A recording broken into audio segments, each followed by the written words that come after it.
Nous sommes dans le site de l'Institut Docteur Angélique. Nous sommes le 12 juin 2023.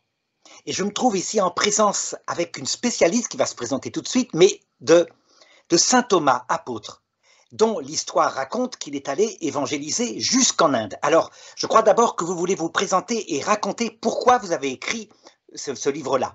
D'accord, merci. Alors, j'ai commencé d'abord par exhumer un étrange dossier qui est l'histoire, ou plus exactement l'existence d'une chrétienté disparue dans le Caucase. Donc, il se trouve que en 1995, dans le mont Sinaï, il y a eu un incendie et une trappe s'est écroulée. Elle s'est écroulée en révélant, dévoilant des quantités de documents. Et parmi ces documents, il y avait un palimpseste écrit en géorgien, mais en grattant le géorgien, on a retrouvé une langue. Donc un palimpseste, je rappelle, c'est un manuscrit qui a resservi, qui a été écrit, et puis en grattant, on voit que dessous, il y avait eu quelque chose. Hein, voilà, c'est ça, pour ceux qui ne connaissent pas. Il y a une écriture dont on n'avait qu'un alphabet. Et donc cet alphabet était dans la grande bibliothèque à Erevan, en Arménie. Donc les Arméniens savaient qu'il avait existé probablement une langue albanienne et savaient qu'il avait existé un petit royaume albanien. Sauf que là, on retrouve vraiment des textes. Et donc ce sont les Géorgiens qui viennent pour un peu étudier la question. Le professeur Zaza Alexidé, il est décédé aujourd'hui. Et il commence à... alors ça a pris du temps, hein. Il a fallu une première mission, une deuxième mission, parce que les manuscrits avaient été brûlés, donc il faut toute une reconstitution, enfin tout un travail technique. Mais une fois qu'ils ont récupéré suffisamment de matériaux pour pouvoir faire l'analyse codigologique, alors ils ont réalisé que c'était ce qu'on appelle un lectionnaire de la croix, un évangile de la croix, c'est-à-dire les chrétiens d'Orient. Pour les chrétiens d'Orient, l'évangile de la croix, c'est l'évangile de Saint Jean. Et donc, il y a des spécialistes qui ont commencé à travailler là-dessus, dont le père Charles Renou, qui est un bénédictin dans le Calcate, vraiment une sommité dans le domaine des anciens manuscrits, et qui a repéré qu'il y avait des péricopes qui étaient étranges, qui n'étaient pas habituels, mais que c'était sur... Les péricopes, je rappelle, c'est des petites phrases, hein, des extraits très courts, comme ça, pour ceux qui ne connaissent pas tout le langage exégétique. Continuez. Vous avez raison. Et donc, en faisant cette analyse, il constate que d'abord c'est un modèle, c'est le modèle d'un lectionnaire de Jérusalem, mais que ce modèle par rapport au modèle de Jérusalem, il y a un écart. Et cet écart, c'est ces péricopes qui sont un peu curieux. Et donc, il fait l'hypothèse que donc il y a eu un liturge albanien qui a réalisé un lectionnaire spécial pour sa communauté. Donc, ça, en fait, donc j'ai exhumé tout ce dossier qui était un peu enseveli. Donc, si je résume, il y a un manuscrit qui contient l'évangile selon Saint Jean, mais avec quelques phrases en plus, c'est ça, étonnantes, et qui ont dû être ajoutées par un liturge. Alors, voilà. On avait aussi un certain nombre d'éléments, c'est-à-dire qu'on avait l'alphabet albanien, donc albanien du Caucase, hein, l'Albanie du Caucase, pas l'Albanie des Balkans. Et donc on savait que il existait une langue, puisqu'on avait l'alphabet qui était attesté, et les Arméniens savaient que ça faisait partie des langues dans lesquelles la Bible avait été traduite. Mais on a réussi à déchiffrer parce qu'on avait l'alphabet, mais on ne connaissait pas la langue. Donc, le spécialiste, le père dont vous parlez, a réussi à déchiffrer ce palimpseste. C'est un travail sur 20 ans. Il y a eu des Allemands. Enfin, ça a été tout un travail d'équipe. Hein. C'est toujours un gros dossier quand il y a une découverte de cet ordre-là. Sauf qu'en fait, cette découverte, il y a eu 3 ou 4 articles, et puis c'est tout. C'est vrai, j'en avais pas entendu parler du tout. Oui, il n'y a pratiquement pas eu d'informations sur la question. Et donc, en fait, moi, au début, je voulais exhumer ce dossier. Et puis, en travaillant sur ce dossier, je me suis dit, en fait, c'est une pierre de plus à l'idée que je défends depuis un certain nombre d'années, qui est qu'il n'y a pas seulement eu une inculturation hellénistique, mais il y a eu une autre inculturation de l'autre côté de l'Euphrate, c'est-à-dire vers l'Est, qui a été une première entrée du christianisme, mais en clé araméenne. Et donc, j'avais commencé à défendre cette idée quand j'ai écrit donc ce livre, La chrétienté disparue du Caucase, et je m'appuyais sur le discours du pape à Ratisbonne. Dans ce discours, alors ce discours avait suscité un tollé parce que tout le monde s'était un peu focalisé sur sa clé d'entrée, quoi. Vous savez, quand on veut capter quand il lisait le discours. Tout à fait. de la bienveillance de l'auditoire, il avait utilisé un petit épisode d'une rencontre entre un Perse et puis un musulman. Et en fait, c'était pas du tout le propos, c'était simplement pour capter l'intérêt de l'attention de l'auditoire. Et puis, tout le monde a oublié que ce qu'il disait, c'était quand même quelque chose d'important, qui était, il parlait de notre inculturation hellénistique, et il soulevait surtout le problème. En fait, il dénonçait comme un pape dénonce, c'est-à-dire avec beaucoup d'élégance et de diplomatie, mais enfin quand même, il dénonçait l'érosion de cette inculturation hellénistique. Et donc, quand j'ai commencé à écrire, je me suis dit, il a tout à fait raison, sauf qu'il oublie de l'autre côté, c'est-à-dire qu'en fait, il oublie que le christianisme a été porté vers l'Est, et que même la première extension du christianisme, c'est vers l'Est. Et donc, c'est vers l'Est. Et donc, alors, bien sûr que le plus connu, ou plus exactement, l'apôtre des lointains, l'apôtre des apôtres des lointains, c'est saint Thomas. C'est celui qui est allé le plus loin. Mais enfin, il n'y avait pas que lui. Il y en avait d'autres. Mais en quelque sorte, c'est ce que j'ai fait dans le livre Saint Thomas, l'apôtre de l'Eurasie. Je les ai mis un peu comment dire, un peu, vous voyez, en contrebalancier, pour montrer l'extrême, comment dire, différenciation entre chacun de ces deux profils, qui est liée, cette différenciation est liée à, comment dire, l'ère dans laquelle ils ont travaillé. Saint Paul, par exemple, c'est essentiellement le bassin méditerranéen. Bon, il est allé un peu chez les Galates, mais en fait, c'est essentiellement le bassin méditerranéen. Donc, comment il voyage? Il voyage dans les ports, il prend un bateau, ça va assez vite, c'est le bassin méditerranéen, donc ça va relativement vite, il naufrage, voilà, bon, il a des aventures, des escales, il reste plusieurs mois ici et là, etc. Mais c'est quand même dans un espace, je dirais, relativement restreint, et c'est pas du tout péjoratif, c'est simplement que c'est là qu'il a évangélisé. Mais ils sont 12, donc ils sont partis depuis Jérusalem en étoile dans toutes les directions de la terre. Et il y a une tradition, donc c'est là-dessus que j'ai commencé quand j'ai vraiment essayé de synthétiser tout ce que nous connaissons sur saint Thomas, et qui nous permet de dire saint Thomas est allé jusqu'en Inde et saint Thomas est allé même jusqu'en Chine, comme certains de mes amis chercheurs le disent, le prétendent, et je crois l'ont quand même un peu établi. Il y a donc une tradition qu'on appelle la dispersio apostolorum, c'est-à-dire la dispersion des apôtres. Alors on appelle ça le tirage au sort. Alors c'est en quelque sorte quelque chose qui rappelle un tirage au sort, c'est-à-dire que les apôtres se sont réunis et ils ont fait un partage rationnel, en fait, avec un élément d'aléa, mais qui est un partage rationnel, c'est-à-dire qu'ils se sont partagés non pas le monde, mais les directions du monde, ce qui n'est pas la même chose. Ces directions du monde, bien sûr, qu'ils connaissent peu ou prou, parce que ce sont des hommes qui, alors nous, on les imagine toujours comme une bande de rustres, vous voyez, Marie, une femme de ménage, Joseph, un pauvre charpentier, les autres, c'est des pauvres incultes. Alors ça, c'est une espèce de manie, je sais pas, née au 68 Ardes, j'ai entendu des bêtises de cet ordre-là. Pas du tout, c'était des hommes qui étaient cultivés, qui avaient la culture qui était la leur, c'est-à-dire une culture juive, dans un contexte juif, d'occupation romaine. Certains étaient bilingues, d'autres sans doute pas, mais ce n'étaient pas du tout des hommes incultes, ne serait-ce que parce qu'ils connaissaient l'immense tradition judaïque. Oui. Et donc, et par ailleurs, chacun de ces apôtres, vous vous souvenez que Paul insiste là-dessus, je suis de la tribu de Benjamin. Chacun de ces apôtres sait à quelle tribu il appartient. Or, ces tribus, ils savent aussi dans quel endroit du monde, peu ou prou, elles se sont développées, installées, c'est-à-dire elles ont pris des directions.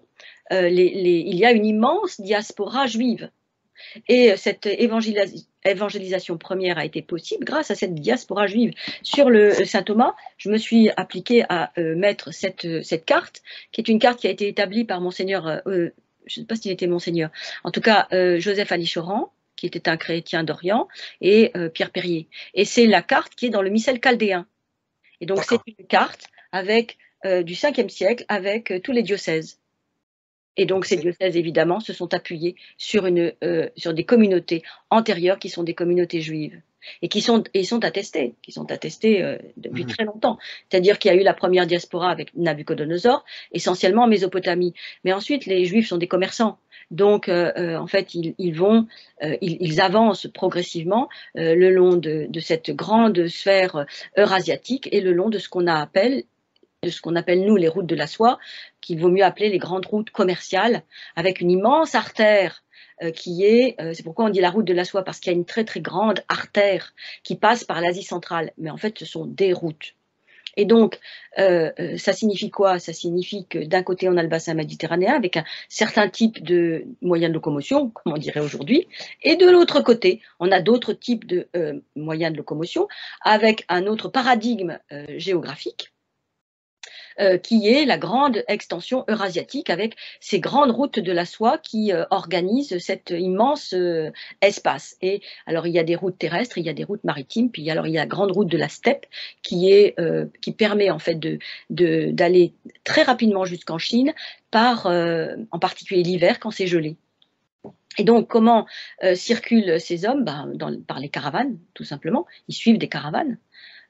D'abord parce que ce serait sans doute très dangereux de circuler à deux. Alors, ils circulent sans doute par deux, comme l'avait préconisé Jésus, sans doute un peu plus. Il n'y a pas de raison d'imaginer qu'ils ne sont que par deux. Simplement, la tradition dit que Thomas et Barthélemy ont fait un itinéraire commun ou un bout de chemin ensemble. Et puis ensuite, à un moment donné, vraisemblablement, ils se séparent.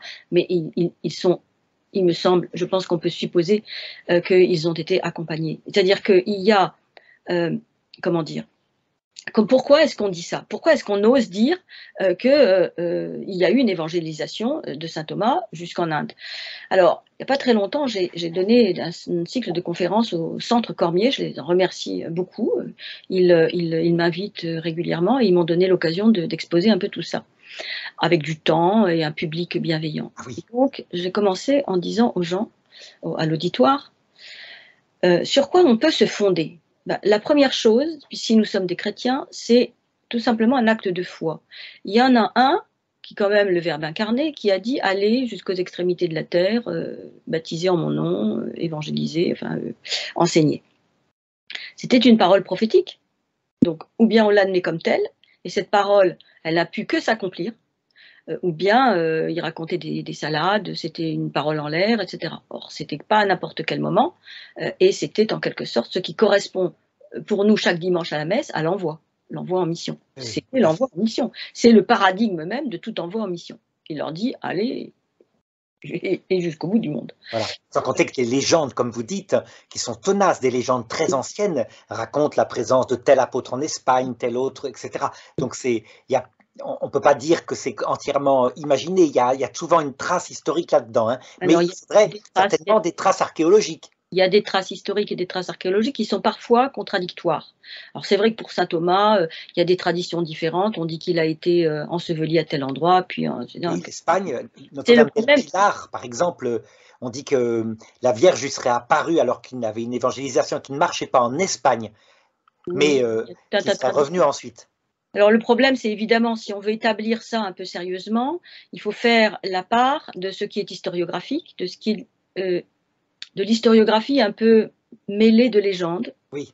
Donc là, il faut exposer le plus honnêtement possible, c'est-à-dire en disant ça relève de la légende. Ça relève de la légende, oui, mais derrière la légende, il y a quand même des choses qui sont étonnantes. Alors je vais vous donner un exemple. Il y a une légende qui dit que saint Thomas est apparu ou a été envoyé au roi Gondopharès. Voilà, alors, le roi Gondopharès. Alors, la légende dit qu'il lui a construit un palais ou quelque chose comme ça. Alors, il y a effectivement une part légendaire. Oui, mais ce roi Gondopharès a existé. Ah oui. Ce roi Gondopharès était le roi d'un grand royaume. Et il a existé au moment de cette première évangélisation. On peut reconstituer son... Royaume qui se situait où? Qui se situait en quel pays? Alors, c'est en nord de l'Inde et ça empiète un peu sur, on dirait aujourd'hui, un petit bout de l'Afghanistan. C'est vraiment le nord de l'Est, de l'Inde. C'est le nord de l'Inde. Alors, c'est très compliqué. Moi, j'ai eu beaucoup de mal à reconstituer son royaume, mais j'ai réussi et j'ai trouvé un blog où quelqu'un avait fait le même travail que moi et globalement, on avait à peu près le même schéma. Le mien fait plus champignon, le sien semble peut-être un peu plus précis ou un peu plus découpé, mais en gros, on a à peu près la même. C'est le même endroit. Donc ça, c'était une première chose. Ce roi est attesté par des monnaies. Et alors, là encore, l'un des problèmes, donc j'ouvre un peu une parenthèse qui va peut-être un peu longue, l'un des problèmes pour écrire un tout petit livre comme ça, c'était un gros travail. Ah, voilà, c'est ce livre-là dont on parle, hein, qui est une synthèse, vous m'avez dit, une synthèse de votre recherche sur saint Thomas. Hein. Non, c'est une synthèse sur ma recherche sur saint Thomas, mais c'est aussi une synthèse qui s'appuie sur des travaux que j'ai faits dans d'autres ouvrages. Par exemple, c'est un livre que j'ai construit, alors pour donner un peu envie, j'espère, aux gens d'aller le lire, parce que c'est... Donnez-nous l'éditeur aussi, hein, puisque vous y êtes là, comme ça. Ah oui, oui, oui, le docteur Angélique. Ah oui, Docteur Angélique, édition Docteur Angélique, et le titre, montrez-moi bien, montrez à la caméra bien plus près. L'apôtre de l'Eurasie. Voilà, l'apôtre de l'Eurasie, c'est ce qui vient de sortir aux éditions Docteur Angélique. Géopolitique du 1er siècle. Voilà. C'est-à-dire que vraiment, il y a quelque chose qui est de l'ordre de la géopolitique du 1er siècle. Et donc, alors j'ai construit ça de manière, c'est pas gros, hein, c'est relativement bien, enfin c'est relativement court, parce qu'il y a des gens que ça effraie les gros livres. Parce que mon objectif était en quelque sorte de ramasser tout ce dont on dispose sur saint Thomas de manière claire, synthétique, examinée, c'est-à-dire en disant là, il y a une part de légende, ou en tout cas ça cousine avec la légende, il faut faire la distinction, etc. Mais mon autre objectif, c'était de dire pourquoi ça ne passe pas. Pourquoi est-ce que dans nos églises, on continue de raconter que, en fait, on continue de croire plutôt que, en gros, l'église catholique romaine, c'est le bassin méditerranéen, voyez, en oubliant en plus que cette église méditerranéenne, en quelque sorte, à un moment donné, a basculé il y a eu un moment de bascule, c'est-à-dire au 7e, 8e siècle, quand l'islam arrive, coupe la Méditerranée en deux. En fait, l'Europe est fondée à ce moment-là, l'Europe médiévale, première Europe médiévale, fondée par Charlemagne, hein, par l'Empire carolingien. Et donc, c'est à ce moment-là qu'on peut dire, c'est la phrase de Pierre Chonu que j'aime à répéter, l'Europe est une Méditerranée basculée vers le nord au 8e siècle, et c'est à ce moment-là qu'en fait, eh bien, l'Église véritablement devient romaine, c'est-à-dire est liée à la papauté. Alors qu'au début, elle est grecque. Les 7 premiers conciles œcuméniques sont dans ce qu'on maintenant on appellerait, c'était l'Empire ottoman à un moment donné, conquis. Mais elle est aussi araméenne, elle est de langue araméenne. Ah oui, araméenne. C'est sans doute la fille aînée de l'Église araménienne. La vraie fille aînée de l'Église, ça serait sans doute l'Église araméenne, n'est-ce pas? S'il y avait une fille aînée de l'Église, oui, encore que c'est un peu problématique. Oui, en tout cas de l'Église d'Orient, voilà, de l'Église d'Orient. Voilà, alors je dirais qu'au début, l'Église est orientale, tout simplement. L'Église est orientale. La Méditerranée, en fait, je dirais bien, n'est pas encore. Il y a une partie occidentale, une partie orientale, mais la partie la plus vivante, c'est celle qui est raccrochée en quelque sorte au monde oriental. Parce que l'histoire, la Gaule, n'a pas encore l'histoire que nous les connaissons. Et puis parce que la papauté n'est pas encore là. Hein. Oui. L'Église romaine, c'est lié essentiellement à une histoire de la papauté. Bon, et ça nous éloigne un peu de l'affaire. Donc la question, le problème que j'ai soulevé, c'est pourquoi ça passe pas. Et je voulais donner des raisons de pourquoi ça ne passe pas. Premier problème, premier obstacle, c'est précisément notre inculturation hellénistique. C'est pourquoi j'étais partie de ce discours à Ratisbonne sur cette inculturation hellénistique que salue avec raison le pape Benoît XVI. Il a tout à fait raison de la saluer, il a tout à fait raison de vouloir la défendre, et nous avons tout à fait raison aussi de vouloir la défendre. Mais nous n'avons pas raison d'oublier l'autre inculturation, qui est une inculturation eurasiatique. Et donc, ça se voit dans les cartes du catéchisme. Donc, les cartes du catéchisme, par exemple, vous avez les 7 voyages de Paul. Et puis, c'est tout. Alors, oui. C'est très bien, c'est magnifiquement fait, il y en a 4 ou 5, bravo aux catéchistes qui ont fait ça. C'est très bien fait, très éclairant, on voit tous les voyages, on voit les déplacements de Saint Paul, on voit dans la durée, etc. Mais du coup, on a une carte qui est amputée. Et donc, on n'a pas l'autre côté du monde, l'autre côté... Alors, deuxième poids deuxième poids d'empêchement, quoi, de lourdeur en quelque sorte épistémologique, d'obstacle épistémologique, on pourrait dire derrière Bachelard, c'est le poids de l'orientalisme savant. C'est-à-dire qu'à partir du XVIIIe siècle, on a un orientalisme qui se met en place, un orientalisme institutionnel. Hein. L'orientalisme commence avant. Mais l'orientalisme savant institutionnel commence au XVIIIe siècle, fin XVIIIe siècle. En France d'ailleurs, avec de Sacy. C'est de Sacy qui est le grand fondateur, hein, un des pères fondateurs, mais enfin. Et donc l'orientalisme en France commence d'abord avec les arabisants, puis ensuite, en fait, on découvre l'Inde. Et comme on découvre l'Inde, on découvre les religions de l'Inde. Et parmi ces religions de l'Inde, il y en a une qui va avoir dans nos esprits, dans nos imaginations aussi, hein, un poids extravagant, c'est le bouddhisme. Donc on va avoir tout un développement de la bouddhologie.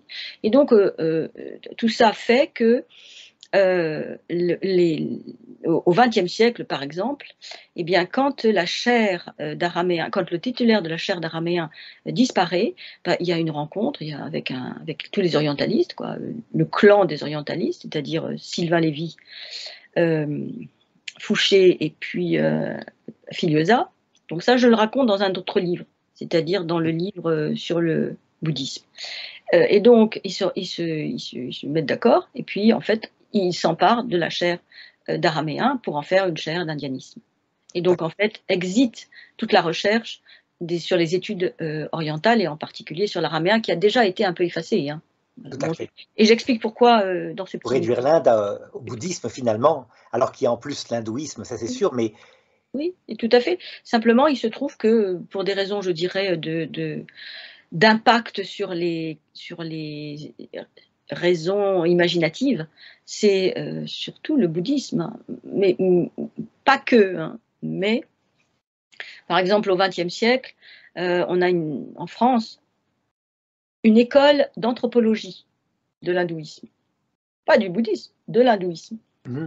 Il y a deux grands noms, c'est Madeleine Biardot et Louis Renoux. Et donc, ils font un travail remarquable, pas du tout du même type, mais vraiment, c'est très éclairant et ils posent vraiment les jalons d'une véritable recherche anthropologique sur l'hindouisme. Et donc, par conséquent, je dirais par contre-coup le bouddhisme, parce que les concepts du bouddhisme viennent de l'hindouisme. Alors, évidemment, après, ça change, puisqu'on est dans un autre paradigme, puis qu'on enlève des choses. Entre autres, on enlève le sacrifice, puis on enlève les dieux. Donc, évidemment, c'est plus la même religion, c'est plus la même spiritualité, c'est plus la même chose. Mais n'empêche que le dharma, tout ça, c'est des concepts de l'hindouisme. Donc, l'anthropologie. Voilà. Donc, pour faire l'anthropologie du bouddhisme, il faut faire l'anthropologie de l'hindouisme. Mais du coup, la part chrétienne en Inde a été oubliée complètement. C'est ça que vous voulez dire, hein? C'est ça que je veux dire. C'est ça que je montre. C'est-à-dire que le poids de l'orientalisme, ça a fait un glacis qui fait qu'il n'y a plus eu de recherche, ou alors des recherches confinées. Et puis évidemment, 1905, loi de 1905, en fait, il y a eu séparation de l'Église et de l'État, mais il y a eu aussi un certain nombre de conséquences sur dans la distribution de la recherche. Donc en fait, toute la recherche, par exemple, sur le christianisme, ça a été l'école pratique des hautes études, ou alors dans les instituts catholiques. Donc du coup, en fait, il y a eu une recherche laïque qui a continué, complètement coupée de la recherche catholique, qui en plus a vécu quand même dans des donjons. Bon, je les aime beaucoup, très bien, mais enfin, sans déverrouiller tout ça, quoi. Hein. Oui, on voit bien. D'ailleurs, même à cette époque-là, les pères de l'Église et les docteurs de l'Église, ils sont traduits, ils sont tous des auteurs de langue grecque. On découvre depuis quelque temps, vous avez entendu parler, par exemple, d'Aphraste, le sage persan. C'est un saint de Perse, ça veut dire un christianisme de Perse. Tout à fait. Complètement oublié, qui n'a pas connu le concile de Nicée, donc tous les efforts sur la Trinité. Oui, mais pas uniquement, c'est-à-dire qu'après, 8e siècle, il y a l'islam. Et après, il y a l'islam. Mais là, je parle de quelque chose qui est, il est mort en 345, donc bien avant. C'est vrai, mais les traces… C'est redécouvert très récemment. Oui, mais les traces écrites, vous voyez, on en manque. Parce que l'islam a toutes… Quand les musulmans arrivent sur le plateau de Nivend, c'est-à-dire quand ils arrivent en Perse, il y a une très grande et très haute civilisation où les chrétiens sont très présents. Il y a un christianisme d'Orient qui est là en Perse. Et d'ailleurs, l'église de Perse dit qu'elle a été fondée par saint Thomas, elle aussi. Ah oui, d'accord. Et donc, les traditions disent que le fleuve Ctésiphon était noir d'encre des livres qui avaient été jetés dans le fleuve. Ah oui, oui. Donc, C'était au moment de l'arrivée de l'islam, je suppose. de la conquête musulmane. La Et oui, conquête voilà. musulmane a entraîné des destructions d'églises aussi. Bon, il détruisait les églises, hein, mais il détruisait aussi les bibliothèques. Alors, autre exemple, effectivement, je ne connais pas Ephraste, mais je connais un certain, je suis apparemment la seule à le connaître, sauf les amis à qui j'en parle depuis quelques années, un certain Bud Periodetes. Alors, Bud Periodetes, c'est en fait presque l'équivalent d'un Saint Augustin. C'est un vrai penseur, il a écrit, mais évidemment, on n'a plus de traces. Celui qui a découvert l'existence de Bud le Périodete, c'est Renan, dans la bibliothèque bodléienne. Et D'accord, Renan a 19e siècle, donc, hein, voilà. à ce petit personnage. Et donc, les éléments qu'il a trouvés disent, entre autres informations, il n'y en a pas beaucoup, mais elles sont très précieuses. Et les éléments qu'il a découverts disent que Boude le périodotès, alors qu'est-ce que c'est qu'un périodotès? En fait, c'est, semble-t-il, quelque chose qui serait à peu près équivalent à un nonce apostolique. C'est quelqu'un qui visitait les communautés en Inde au 5e siècle. D'accord. Il allait visiter des communautés chrétiennes en Inde au 5e siècle, ce qui veut dire qu'il y a un christianisme très antérieur pour qu'on aille visiter des communautés en Inde au 5e siècle. Donc ça aussi, c'est un élément de poids historiographique et pas légendaire dans tout ce qui atteste de l'existence de communautés indiennes très, très précocement. Et il y a évidemment cet acte de foi qui dit ils sont allés jusqu'aux extrémités du monde. Bah oui, mais je le crois, parce qu'on ne peut pas douter de la parole prophétique du Seigneur. Parce que c'était des hommes énergiques, et pas des galopins qui étaient malades et s'arrêtaient à la première toux.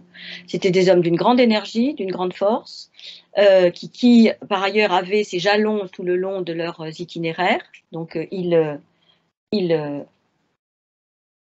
vous avez des traces archéologiques de cette chrétienté, justement, dès les premiers siècles après Jésus-Christ. Est-ce qu'il y a des traces archéologiques que vous avez trouvées ou que vous avez entendu parler? Écoutez, parce qu'on sait que l'Inde a été réévangélisée au XVIe siècle par les jésuites. Oui, par les jésuites portugais, et ça a été assez désastreux, parce qu'en fait, ils ont commencé par détruire les livres liturgiques, parce qu'ils considéraient que leur liturgie n'était pas canonique. Ah oui. Donc d'ailleurs, il y a eu ils ont fait appel au pape, et le pape est intervenu en faveur. Et donc il a calmé le jeu, il a envoyé des gens un peu plus intelligents. Il y a eu vraiment des grandes tensions entre les communautés. Oui, alors il y a une trace en particulier archéologique que j'ai retrouvée. C'est une vidéo que j'ai trouvée sur un site du Guatemala, je crois, un pays d'Amérique latine, tout simplement parce qu'il y a 2 ans, j'étais en lien avec un petit centre missionnaire sud-américain qui avait organisé 3 cycles de conférences, donc en espagnol, puisqu'il se trouve que je parle cette langue, donc sur l'orientalisme, sur saint Thomas, Los Caminos de Thomas Apostol. Donc on a organisé tout un cycle de conférences en espagnol. Et donc en cherchant, en enquêtant, j'ai trouvé sur un site sud-américain une vidéo. Alors sur cette vidéo, on voit beaucoup de sable d'abord. Et alors, on voit un homme, et on comprend que c'est un archéologue italien. Donc, la vidéo le dit, ou le sous-titre. Les gens parlent, mais ils parlent dans une langue qu'on ne comprend pas, c'est pas traduit. Mais alors, on voit du sable, puis on voit que progressivement, le sable disparaît, et donc on voit progressivement émerger quelque chose qui apparaît lentement devant nos yeux, enfin lentement, en 3-4 minutes. Et ce quelque chose est une toute petite église avec des architraves, c'est-à-dire comme une toute petite cathédrale. Et c'est à Merve, c'est-à-dire exactement sur le trajet de saint Thomas.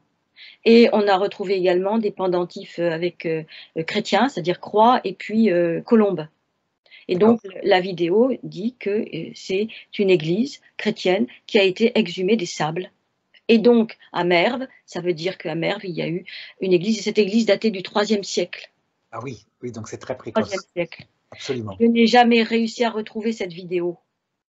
Oui, alors, je pense que cette découverte a été faite et qu'ensuite, ça a été détruits ou enterrés, en tout cas qu'on n'a pas fait la moindre information là-dessus. Mais là, il y a une vraie Il faudra que l'archéologie naisse en Inde, renaisse en Inde pour qu'ils redécouvrent aussi leurs racines. Et espérons, pour le moment, ils ont d'autres soucis que ça, mais espérons que ça viendra un jour. Alors non, il y a les chrétiens de saint Thomas ont tout à fait conscience d'être des chrétiens de saint Thomas. Et d'ailleurs, l'association ECHO a organisé un colloque il y a quelques années, 1 an ou 2, et il y a 2 ans peut-être, parce que le temps que viennent les actes, ça prend toujours du temps. Et donc il y a eu des actes, j'ai pas le livre à proximité, puis alors le temps de le retrouver, j'aurais dû y penser. Enfin, il y a eu des actes en anglais qui ont été publiés, et il y a une photo que le père Gallet dispose d'une photo avec ces universitaires qui sont là et puis qui attestent, hein, ils le disent, ils sont des chrétiens de saint Thomas et c'est une église.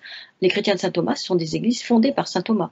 Donc il y a les communautés témoins et ça c'est le deuxième, comment dire, je dirais le deuxième bloc de preuves en quelque sorte, puisque nous voulons des preuves. Donc première preuve, c'est une preuve liée à la foi. Très bien. On n'est pas obligé, puisque c'est la foi. Deuxième preuve, c'est un ensemble d'éléments historiographiques qui quand même pèsent, je trouve, commence à peser quand même assez lourd. Le troisième bloc de preuves, c'est comment les exposer, ce troisième élément de preuve. Ce sont je dirais, c'est le témoignage des communautés, je dirais leur existence même, l'existence de ces communautés, ou bien nous considérons que ces gens sont des guignols, des rigolos qui racontent des salades et puis qui ont fantasmé une église apostolique. Voilà, toute la difficulté, c'est l'intervention justement de la nouvelle évangélisation au XVIe siècle qui a fait que ces communautés ont fini par être intégrées, je suppose. Pas pour toutes. Il y a 2 grandes communautés. Il y a la communauté, il y a l'église de Perse qui est devenue l'église assyro-chaldéenne. Oui. Et il y a les églises indiennes. Les églises de l'Inde, le sud de l'Inde en particulier, le Kerala. Or, ces églises communiquaient. Elles communiquaient malgré la distance, parce que les gens voyageaient à l'époque, et donc elles communiquaient. Et puis il y avait aussi une hiérarchie, c'est-à-dire il y avait quelqu'un qui était responsable de ces études, et parfois c'était quelqu'un qui venait de l'église de Perse en Inde. Parce qu'il faut quand même admettre que plus on s'éloigne du foyer initial, plus il y a de chances que la doctrine s'affaiblisse. Voyez, bon. Et puis en plus en Inde, on est dans un milieu de brahmanisme, donc c'est peut-être aussi plus compliqué pour la doctrine chrétienne de s'installer, de se développer, de s'inculturer aussi dans des mentalités qui sont des mentalités indiennes, avec le poids évidemment culturel.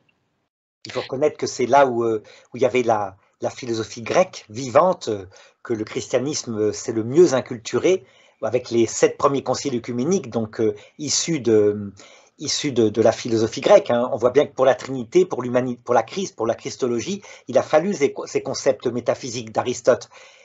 Et effectivement, c'est là où, intellectuellement en tout cas, la théologie a été la plus solide. La théologie a été pas forcément la plus solide, non. Et d'ailleurs, aujourd'hui, ça s'effondre. Donc, si ça s'effondre, c'est que sans doute il y a des raisons. Et l'une des raisons, il me semble, c'est aussi que la conversion de l'araméen au grec, et puis ensuite, je dirais, l'excessif intellectualisme lié au monde grec a entraîné une déperdition. Mais ça, c'est autre chose. Je termine d'abord avec les questions des 2 communautés.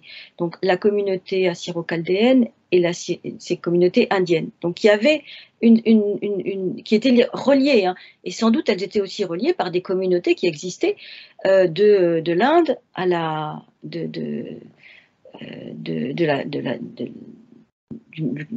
la Perse, quoi, jusque l'Inde. L'Inde, la Perse et le monde grec. Par ailleurs, il y a une lettre de saint Jérôme. Ça, c'est un ami arménologue qui me l'a signalé. Il y a une lettre de saint Jérôme qui dit qu'il y a tout un rosaire de villes juives de Cyrène jusqu'en Inde.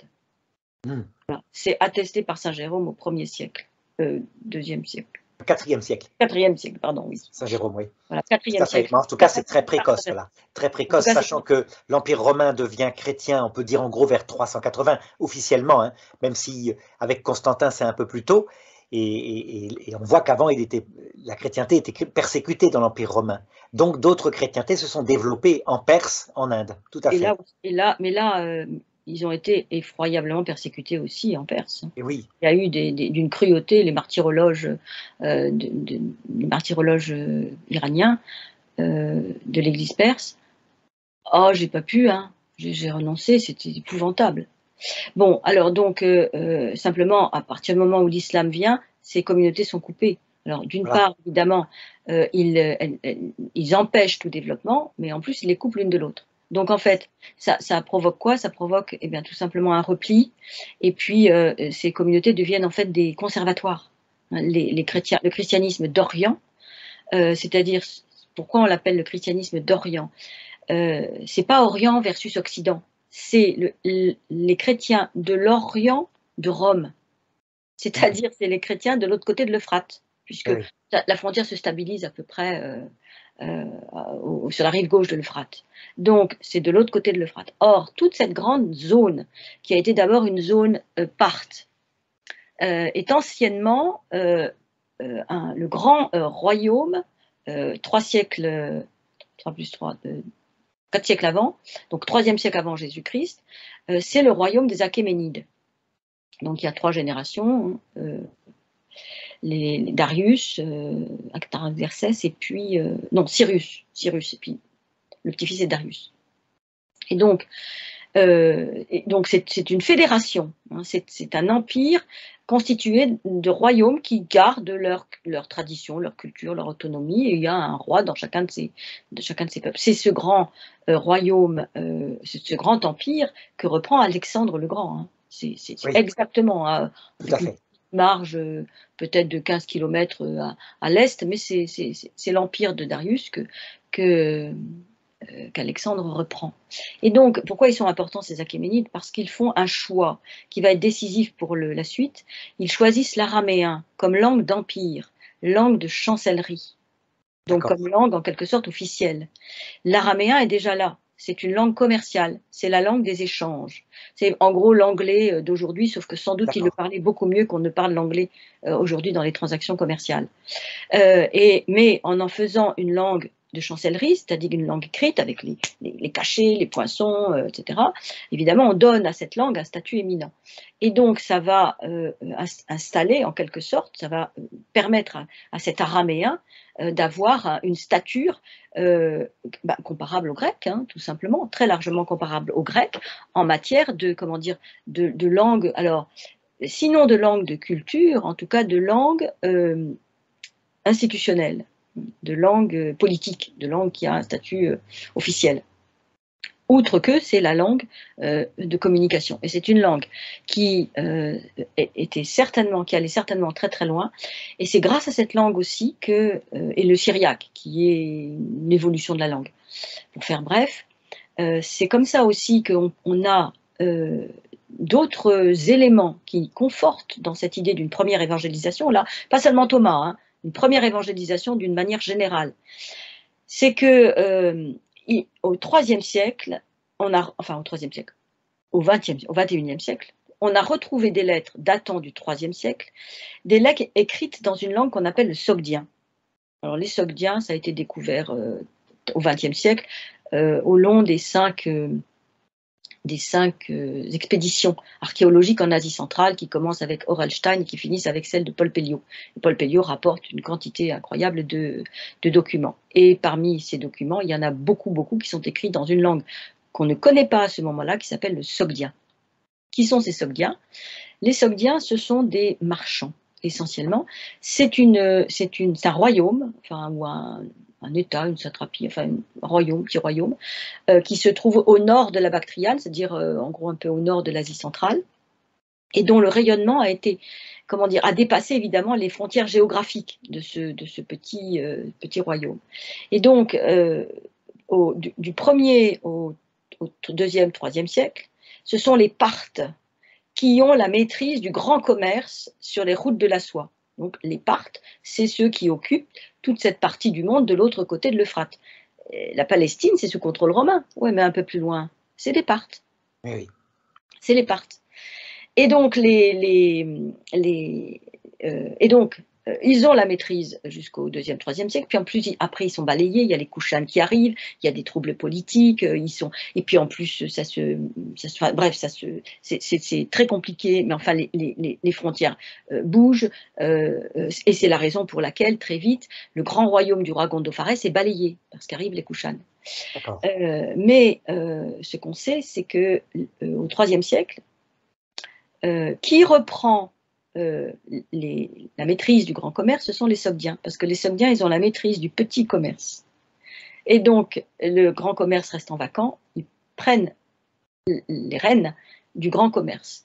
Et donc, on a découvert donc, des lettres du 3e siècle après Jésus-Christ, des lettres écrites en sogdien, mais qui disent qu'il y a des communautés dans le bassin du Tarim, tout le long des routes de la soie, des communautés sogdiennes, des communautés chrétiennes, qui célèbrent en syriaque, qui ne parlent plus le syriaque, mais qui célèbrent encore en syriaque. Donc, ce qui veut dire tout simplement que le poids de l'araméen est encore là. Et donc ça, l'histoire l'atteste, c'est-à-dire qu'on sait que les Chinois, l'Asie centrale, ça les intéresse depuis longtemps, c'est pas nouveau. Donc il y a une colonisation de cette partie du monde par les Chinois qui avance, et tout ça se rencontre dans le bassin du Tarim, du nom du fleuve qui traverse. Et donc là, il y a une série de comptoirs le long des routes de la soie qui sont des comptoirs sogdiens. Et par exemple, c'est ce qui explique qu'on voit ethniquement, ces Sogdiens, ils sont très bridés, parce qu'il y a eu évidemment des mariages, des rencontres, des alliances, qui se sont mariés, etc. Et le côté, les caractéristiques chinoises, évidemment, ont commencé à intégrer le phylum, enfin le génome plutôt. Ouais. Donc il y a un type physique très sinisé de ces communautés. Eh bien, il y a des lettres. Alors ça a été découvert par un certain Barakatulu Ajnarov, c'est un nom qui ne s'invente pas.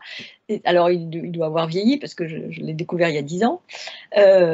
Donc, il est peut-être moins jeune. À l'époque, je disais un jeune chercheur. Donc, maintenant, il est un tout petit peu moins jeune. Et c'est lui qui a exhumé ces lettres et qui travaille sur les discours sogdiens, les textes sogdiens, pardon. Il travaille sur les textes chrétiens sogdiens. Il travaille sur le christianisme sogdien. Voyez. Donc il y a tout un faisceau comme ça de recherche, sauf qu'évidemment les catholiques ça les intéresse pas du tout, parce qu'ils sont confinés dans leur machin gréco-romain, et puis dans leur grande tradition hellénistique. Il faut quand même un peu arrêter de la ramener avec cette grande tradition hellénistique, qui effectivement, je suis d'accord avec vous, elle a donné de grands fruits, mais enfin elle a aussi un peu vicié un certain nombre de choses, entre autres les concepts. Il y a des concepts qui sont passés de l'araméen et qui ont en quelque sorte attrapé quelque chose qui est caractéristique du grec, c'est-à-dire quelque chose de très abstrait. Et par ailleurs, alors, une erreur grave de la pensée, qui est que nous croyons que, en fait, nous atteignons les choses par l'abstraction.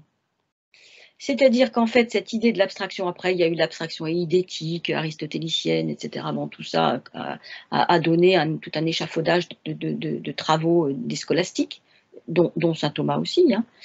Eh bien, tout ça a fini par jeter dans l'impasse l'idée et la réalité même de quelque chose qui est foncier et qui est dit dans l'Évangile, qui est dit en images par le Seigneur lui-même dans ses paraboles, et qui est dit dans la langue un peu étrange qu'il emploie, et qu'il emploie parce que nous autres, nous habitons une langue un peu déchue. Comment parler à des gens qui parlent une langue déchue, sans que, évidemment, ils abîment la langue un peu pure du Seigneur, voyez. Il faut leur parler une langue un peu étrange. Eh bien, l'abstraction a cassé la route à la symbolicité de l'homme.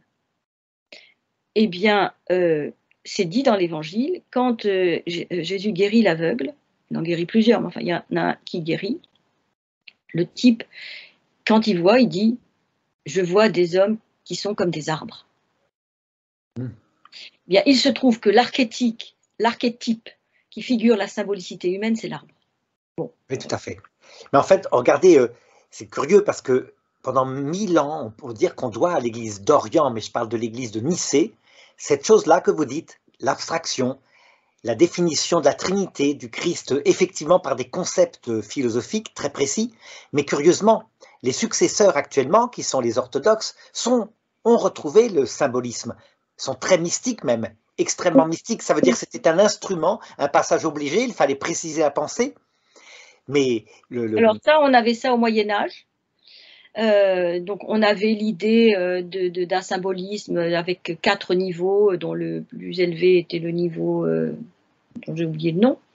Mais il ne faut pas trafiquer avec le symbole.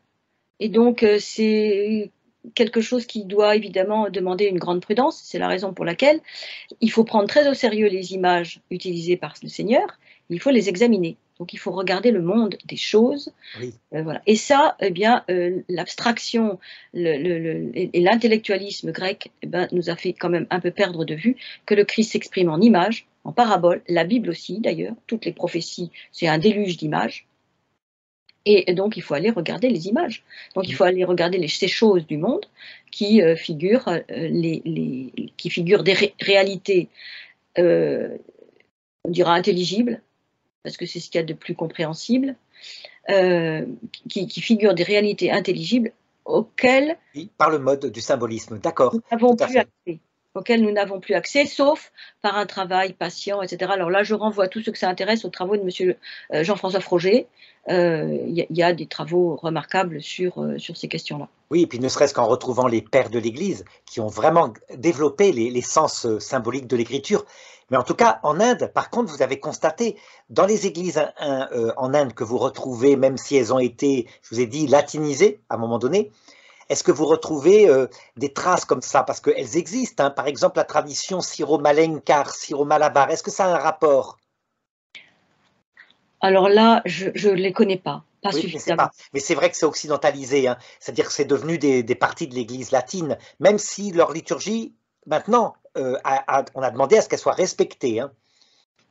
Oui, ah bah Donc, oui, ça depuis déjà, en fait, il y a eu vraiment des très très gros problèmes. C'est monté jusque Rome, hein. oui, C'est oui, monté jusque absolument, Rome. absolument. Les jésuites ont été odieux, les Portugais en particulier. Les Oui, Portugais oui, ont été tout odieux. à fait. Alors, ça, par contre, je le raconte. En latinisant tout, etc. Ils ont été odieux aussi en Chine. Enfin, enfin, non, là, c'est plutôt les Dominicains, on pourrait dire, en Chine, qui ont été un peu odieux. Enfin, Disons bref, qu'à partir, c'est-à-dire qu'ils sont surtout arrivés avec le préjugé qu'il n'y avait pas de christianisme là où ils arrivaient. Et ouais. qu'ils allaient inculturer le christianisme tel que finalement ils l'entendaient. Et au lieu de faire attention, de prendre soin du christianisme préexistant, d'essayer de le comprendre, etc., eh ben, ils ont prétendu imposer leur christianisme romain avec l'arrogance qui nous caractérise. Désolé, enfin, avec quand même une certaine arrogance. Parce qu'il y a quand même une Oui, grande oui, il arrogance. y a eu tout à fait. Dont se plaint d'ailleurs Saint François Xavier lui-même, hein, qui lui était beaucoup plus souple. Et on voit, enfin, il était très malheureux de ça quand il voyait l'arrogance en particulier des chrétiens portugais qui se comportaient à Goa, etc., de cette manière-là. Est-ce que vous avez Saint François Xavier écrit dans une, il y a toutes les références dans ce petit livre. Oui, Saint François Xavier écrit dans une de ses lettres qu'il y a un endroit où il se trouve où il y a une cinquantaine de foyers chrétiens. d'accord. Donc Saint François Xavier a constaté une évangélisation antécédente. Donc, Ouais, Saint ouais. Xavier lui-même a constaté qu'il y avait une cinquantaine de foyers chrétiens. Ça fait beaucoup quand même, hein. Et ça fait beaucoup, absolument, et qui avait été resté fidèle, puisque Saint François Xavier a évangélisé à partir de 1500 et quelques, par là, hein. Oui, Oui. tout à fait. Est-ce que vous savez ce qui est devenu Thomas à la fin? Non, dans les légendes, il n'y a aucune légende qui dit là où il est mort, Il y etc. en a plusieurs. Il y a plusieurs légendes qui disent là où il est mort. Là, ça relève, je dirais, du problème des reliques, hein. Ça relève du problème des reliques. Et je dirais qu'à la limite, alors, parce que j'ai donné une conférence il n'y a pas très longtemps sur la théologie des reliques, parce que nous n'avons pas vraiment de théologie des reliques. Et mon intuition était la suivante, c'est le père Gallet qui m'avait donné une tribune du dimanche soir à ICO. Mon intuition était que si les reliques étaient si importantes, c'est qu'elles avaient christianisé le territoire. C'est-à-dire que l'Europe avait été christianisée par les reliques et les reliquaires. Et avec un axe, essentiellement un axe qui va d'est en ouest, c'est-à-dire de Jérusalem à Saint-Jacques-de-Compostelle. Et donc, vous voyez, et c'est comme si de l'autre côté du monde, eh bien, ça s'est cassé, parce qu'en fait, les reliques sont très anciennes, bien sûr, mais la christianisation du territoire avec les reliques, ça commence finalement avec l'Europe, c'est-à-dire avec cette Europe médiévale, 7e, 8e siècle. Et donc, c'est le moment où l'islam coupe de l'Orient, coupe la Méditerranée, mais coupe aussi l'Occident naissant, je dirais, en tant qu'Europe, et puis ce qu'on appelle l'Orient, encore qu'il faudrait distinguer l'Orient méditerranéen, l'Orient de l'Asie centrale et l'Orient extrême. Il faut distinguer aussi la géopolitique de l'Orient. Mais enfin, disons, de toutes, je préfère dire l'Eurasie. Donc, oui, c'est sa partie eurasiatique. Et donc, mais du coup, c'est toute l'Europe du Nord et toute cette Europe qui a été, en quelque sorte, tout le territoire qui a été sacralisé et christianisé. C'est pas tout à fait la même chose, hein, avec les reliques et les reliquaires. Et de l'autre côté, ben, on n'a pas, parce qu'en fait, ce qui serait, si il n'y avait pas eu ce chaos, ce désordre, cette violence musulmane, ça serait de Jérusalem jusque le tombeau de Thomas, ou le tombeau en passant par celui de Barthélemy, etc. C'est-à-dire en passant, et en passant éventuellement par le tombeau de certains prophètes. Or, quand vous lisez de certains récits de voyage du XVIIe, XVIIIe siècle, eh bien, c'est les gars qui voyagent dans les terres musulmanes, eh bien, ils disent « Ah, mais on nous a emmenés dans tel endroit. » Et les gens disent que c'est là qu'était enterré le prophète X. D'accord. Et donc, évidemment, il est resté une trace, mais évidemment, ça n'est pas un tombeau avec des pèlerinages, etc. Vous voyez. Donc, tout ça, ça s'efface tout simplement, ou ça reste dans des traditions populaires, villageoises, rurales, quoi. Alors, c'est ça. Mais qui sont là, puisque les hommes, au XVIIe et XVIIIe siècle, qui voyageaient, ils répercutaient cette information. Aujourd'hui, ça aurait complètement disparu. Mais il y aurait toute une recherche à faire, des récits de voyage, pour aller voir quels étaient ces tombeaux. Alors moi, je travaillais sur autre chose. J'ai repéré, tiens, effectivement, ça. Et j'ai pas noté, j'aurais dû. Mais l'archéologie y avancera. Hein. Vraiment, c'est quelque chose, je crois, ne serait-ce qu'avec le lidar ou alors les drones qui permettent de visualiser des choses, des découvertes se feront. Hein. On n'est qu'au début de l'archéologie, en espérant qu'il y ait du temps, qu'il y ait la paix pour pouvoir… Donc oui, tout à fait. Alors, nous avons une histoire gréco-latine, donc une histoire hellénistique. Il y a une histoire hellénistique, alors avec des documents, je veux dire, pour vous donner un exemple. Un jour, je suis tombée sur un corpus des épigraphistes. Vous voyez, les épigraphistes latins, ils ont essayé de faire une espèce d'inventaire, vous voyez, d'un catalogue. Ils n'ont pas terminé, ils n'ont pas réussi. Il y a eu plusieurs équipes, il y a eu un premier catalogue, et puis au deuxième, ils ont calé, ils n'ont pas réussi à venir au bout. Tellement il y a de matériaux. Tandis que de l'autre côté, évidemment, ces matériaux, mais ils ont détruit, mais c'est inimaginable ce que le monde musulman a été capable de détruire. Ils ont même détruit les stupas. Le monde bouddhiste a été également privé de sa mémoire, puisqu'il y avait beaucoup de stupas. Alors, pas que des stupas bouddhistes, parce que maintenant on croit que les stupas c'est bouddhiste, nécessairement. Les bouddhas, ça peut être bouddhiste, mais ça n'est pas nécessairement. Eh bien, je crois que… Avez-vous quelque chose à ajouter sur Thomas? Peut-être on a fait un peu le tour. Hein. J'espère. Alors, Je signale peut-être les travaux des arménologues, parce que nous avons des arménologues qui ont fait un atlas. Et dans cet atlas, ils ont une carte avec une partie des itinéraires. Et j'ajouterai une dernière chose, c'est une information que je dois à des amis amiénois, Jean-François Outrequin, si jamais il a cette vidéo, je le salue, qui aiment beaucoup, enfin qui aiment lire les livres des mystiques, et en particulier Anne-Catherine Emmerich. Ah oui. Eh bien, il se trouve qu'Anne-Catherine Emmerich décrit l'itinéraire de Thomas. Ah, c'est intéressant. Il faudrait vérifier parce qu'elle était stigmatisée, elle a vécu au 19e siècle, elle n'a jamais quitté son Allemagne natale et donc il faudrait voir ce qu'elle en dit. Une partie de ce qu'elle dit correspond. Oui, d'accord. Une partie, toute une partie. Une autre partie, il y a un ou deux éléments, je trouve que c'est très étonnant. Alors après, il faut aller vérifier qu'est-ce qu'elle entend par là. Mais en tout cas, il y a toute une partie, où elle dit qu'il passe par là, par là, par là. Ben, ça correspond. Ah oui, c'est étonnant. Ah, ça, c'est vraiment… Ça, c'est vraiment très étonnant. Faire correspondre, oui, effectivement. Ah ben merci, hein, merci. Voilà. Donc, remontrez le livre peut-être aux éditions Docteur Angélique, comme ça, c'est celui-là. Alors, mais pour ceux que des éléments un peu plus, comment dire, fournis, ça intéresserait, il y a la chrétienté disparue du Caucase. Voilà, oui. Par Marion Duvauchel. Alors, c'est édition quoi? C'est les éditions, alors les acteurs du savoir. D'accord. Les acteurs du savoir, hein. Et ça, c'est vraiment, on peut dire, tous les travaux précis, hein. C'est pas un petit résumé. C'est pas tout à fait. Alors, c'est un autre, par exemple, ici, il y a un chapitre sur le poids de l'orientalisme dans notre histoire, vous voyez. Eh bien, dans ce livre, le poids de l'orientalisme est beaucoup plus développé. D'accord. C'est-à-dire que là, il y a vraiment toute l'histoire, non, mais en tous les cas, tout un chapitre développé sur la manière dont s'est constitué notre orientaliste, comment il s'est orienté, etc. Et comment aussi, à un moment donné, il se resémitise. Vous voyez, il se resémitise. Alors ça, je le décris dans un autre livre qui s'appelle Jérusalem, la bourraque et le vol mystique, où j'analyse l'historiographie d'une croyance musulmane selon laquelle Mahomet s'est envolé sur une jument ailée, etc. Oui.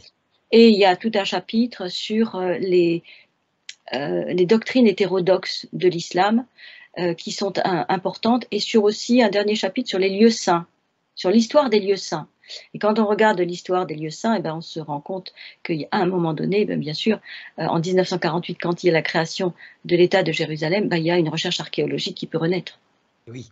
Et donc là, on a un moment et une date importante.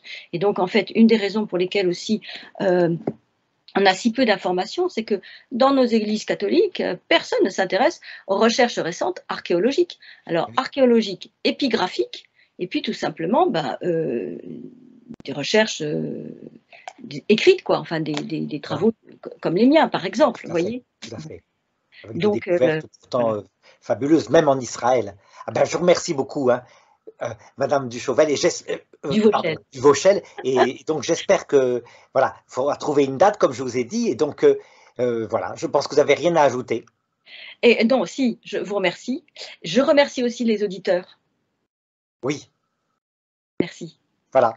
Merci beaucoup. Hein. Et à bientôt. À bientôt.